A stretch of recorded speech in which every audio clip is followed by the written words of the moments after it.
கிட்டத்தட்ட 30 வருடங்கள் கழித்து இப்படி ஒரு மழையை வந்து அந்த ஊர் பொதுமக்கள் அனைவரும் பார்க்காங்க. ஆனால் தன்னுடைய வாழ்க்கையில 30 வருஷத்துக்கு முன்னாடி அப்படி மழை பெஞ்சிருக்கு. இப்போ அப்படி மழை பெஞ்சதுனால அந்த ஊரே ரொம்ப சந்தோஷமா இருக்கு. ஆனால் அவங்களுக்கு தெரியல இந்த பெரும் வெள்ளை வந்து பேர் ஆபத்து அப்படிங்கிறத உணராம அந்த மக்கள் ரொம்ப சந்தோஷமா இருந்தாங்க. ஏன்னா அந்த ஊரோட அமைப்பை பார்த்தீங்க அப்படின்னா இந்த ஊர் வந்து நடுசுல இருக்கும். அதோட தென்புறத்துலேயும் ஒரு குளம், வடக்கு புறத்துலேயும் ஒரு குளம், தென் மேற்கு புறத்துலேயும் ஒரு குளம். இப்படி 3 பக்கமும் குளங்கள், ஒரு பக்கம் மட்டும்தான் காடு. இப்படி இந்த 3 குளமும் நிமிர்ந்து அவங்க ஊரோட வடக்கு சைடு தான் ஒரு பெரிய கால்வாயா அடுத்த ஒரு குளத்துக்கு போகும். இப்படி இருக்க ஒரு சூழ்நிலையில வந்து என்ன ஒரு பிரச்சனை அப்படின்னா, கிட்டத்தட்ட 11 மணிக்கு, இரவு 11 மணிக்கு பேஞ்ச மழை காலையில 5 மணி வரை விடிய விடிய வச்சு அந்த ஊரை நல்லா வச்சு செஞ்சுட்டு கூட சொல்லலாம். அந்த அளவுக்கு ஒரு பெரிய மழை. ஆனா சாதாரணமா ஒரு பெரிய மழை பெஞ்சது அப்படின்னா எல்லாரும் பயப்படுவாங்க. அந்த ஊர் ஆனா பயப்பட வேண்டிய அவசியமே இல்லை.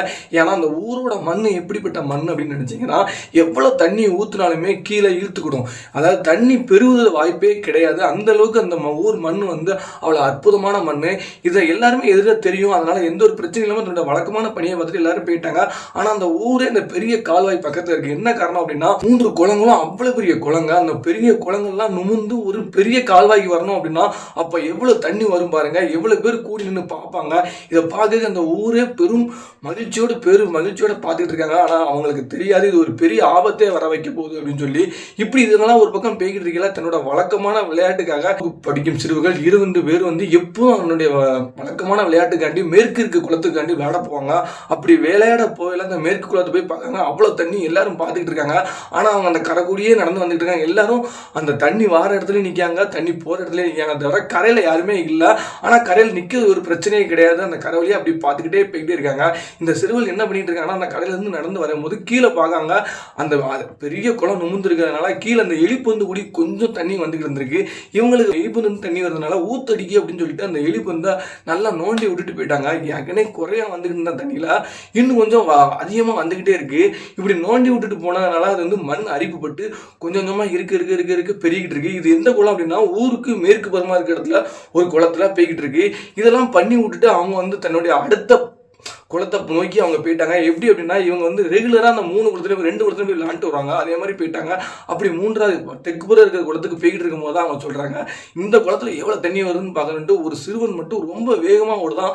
முக்கியமாக 2 சிறுவர்களுக்கு வந்து ஒரு சிறுவர்களுக்கு வந்து நீச்சல் தெரியாது, இன்னொரு சிறுவனுக்கு மட்டும் தான் நீச்சல் தெரியும். இப்படி போய்கிட்டு இருக்கல அந்த போகிற சிறுவன் என்ன பண்றான் அப்படின்னா, ஏற்கனவே தண்ணி அதிகமாக வந்துகிட்டு இருக்கு. எப்பவும் ஒரு தண்ணி அதிகமாக ஒரு ஓடையில வந்துகிட்டு இருக்கு அப்படின்னா அந்த கரை உரத்தில் நிற்க கூடாது. ஏன்னா அது வேகம் அதிகரிக்க மண் அரிப்புப்பட்டு மேலடி கூட தான் இருக்கும்.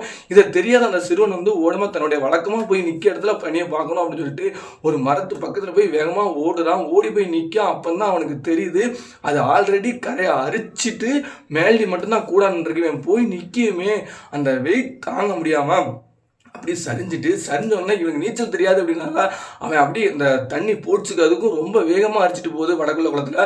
இது இவனை எப்பவுமே காப்பாற்றலாம் உண்டு. ஏன்னா 3 குளமும் சந்திக்க அந்த தண்ணீரத்துக்கு போயிட்டான், அந்த கால்வாய்க்கு போயிட்டான்னா அவனை காப்பாற்றுக்கு வழியே கிடையாது. இதை பார்த்து அவன் நண்பன் வந்து எப்படியாவது காப்பாற்றணும், இவனுக்கு நீச்சல் தெரியும் அப்படிங்கிறனால ஒரு கெதிச்சவன் எப்படின்னா ஒரு உணர்ச்சி கசமான ஒரு சூழ்நிலை வந்து தன்னறியாமலே கெதிச்சிருவாங்க. அப்படி கெதிக்குமா என்ன கஷ்டம்னா சரியான பாறையில் போய் விழுந்துட்டான். அவனுக்கு மண்டையில் அடிபட்டுட்டு அவனுக்கு இப்போ சுயநலம் இருந்து அவன் தண்ணியில் அடிச்சுட்டு போறான். இப்படி 2 பேருமே அடிச்சுட்டு போய்கிட்டு இருக்காங்க.